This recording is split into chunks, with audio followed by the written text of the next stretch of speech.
What do you want in life? What's my purpose in life? Why am I here? What do I love? What am I passionate about? How many people can genuinely answer, this is my purpose in life? Very, very few people.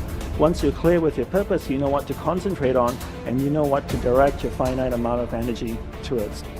If you're conditioned, it's because you have allowed yourself to become that. And if we've conditioned ourselves to believe certain kinds of things, and one of the things that we kind of believe and hang on to and live with is this whole idea that all of the things that happened to me in my past are what are keeping me from doing what I'd like to do today.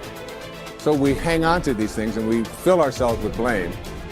You have some options. Here you are exploring the variety of your environment and coming into alignment with who you really are, and then allowing all of that to flow through you too. So in every moment in time, you have the option of focusing in a way that increases and enhances your alignment and your joy, which causes you to resonate with everything you put into your vortex, or something else. There really are not so many other choices, are there? You can focus on a problem. You cannot have enough money and feel bad because you are attached to the money, or you can not have enough money and feel good as you're anticipating more coming. But the consequence or the circumstance of the money does not need to dictate to you how you feel. That is the problem with getting attached to something that you can't control, is that it leaves you like a puppet with no strings. It's about not putting your attachment in all the wrong places, not putting it in what is temporary, but putting it in what is steady.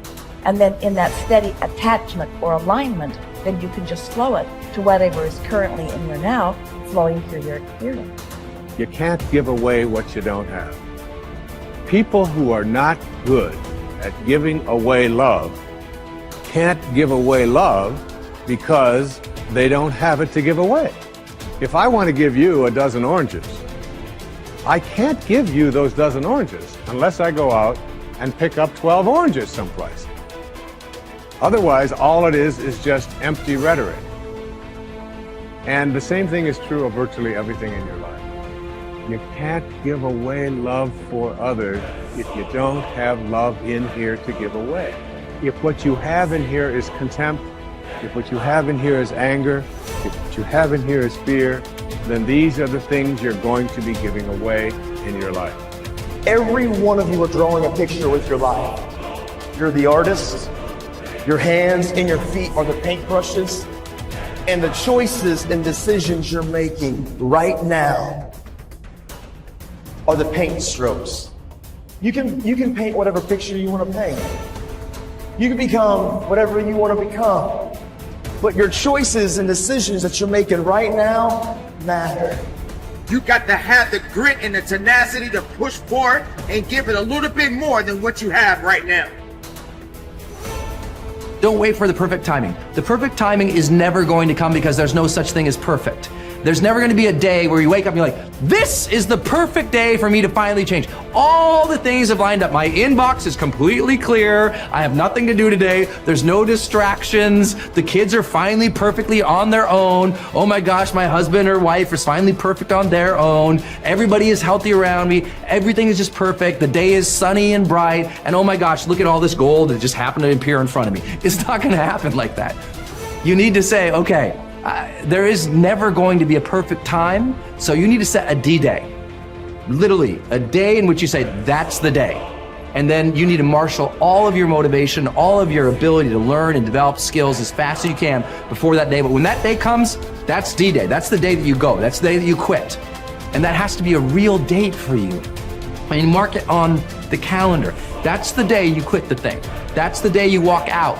That's the day that you leave that situation that is not healthy or satisfying or good for you or your soul or the people around you. That you have to have that date. It has to be scheduled or you'll never do it.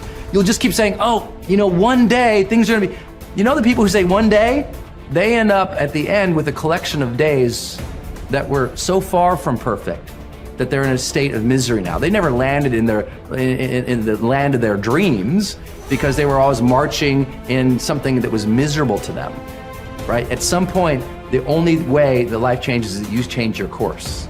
And don't wait for a perfect day. So what's your date? People who earn large incomes aren't lucky, and they're not crooks as those without money are so fond of pretending, nor are they endowed with more brains or talent necessarily than their friends and neighbors, nor are they privy to occult secrets, and only a very few were lucky enough to have had rich fathers or grandfathers. Most of the people earning the big incomes today started the same way you and I did, and most other people. The only difference between the men who earn big incomes and those who earn small incomes is that those earning big incomes decided to earn more. They're the people who made it their business to earn more. You see, people do what they make up their minds to do. So get rid of the ancient superstition once and for all that people who earn big money are special people, are lucky, or get the breaks, or had money to begin with, or knew someone, or are smarter, or anything else. These are alibis. They can all be disproved 1,000 times. The reason there are so many of these alibis around is that men who fail to make the grade financially are seldom honest enough to just admit that they really didn't try and keep trying. So in order to justify their failure, in order to remain seated, they dream up and pass along these old alibis. We're all self-made, but only the successful will admit it. The commitments we make to ourselves and to others, and our integrity to those commitments, is the essence and clearest manifestation of our proactivity. It is also the essence of our growth. Through our human endowments of self-awareness and conscience, we become conscious of areas of weakness, areas for improvement, areas of talent that could be developed, areas that need to be changed or eliminated from our lives.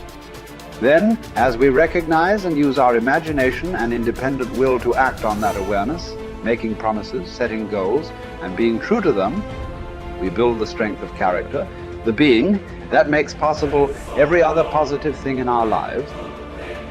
It is here that we find two ways to put ourselves in control of our lives immediately. We can make a promise and keep it, or we can set a goal and work to achieve it. As we make and keep commitments, even small commitments, we begin to establish an inner integrity that gives us the awareness of self-control and the courage and strength to accept more of the responsibility for our own life. By making and keeping promises to ourselves and others, little by little, our honor becomes greater than our move. The power to make and keep commitments to ourselves is the essence of developing the basic habits of effectiveness.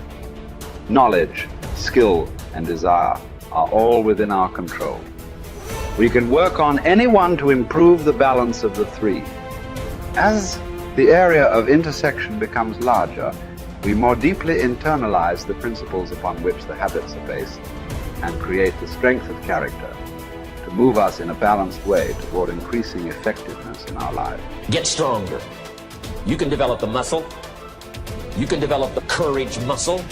You can develop the inspiration muscle. You can develop the dedication muscle. You can get stronger.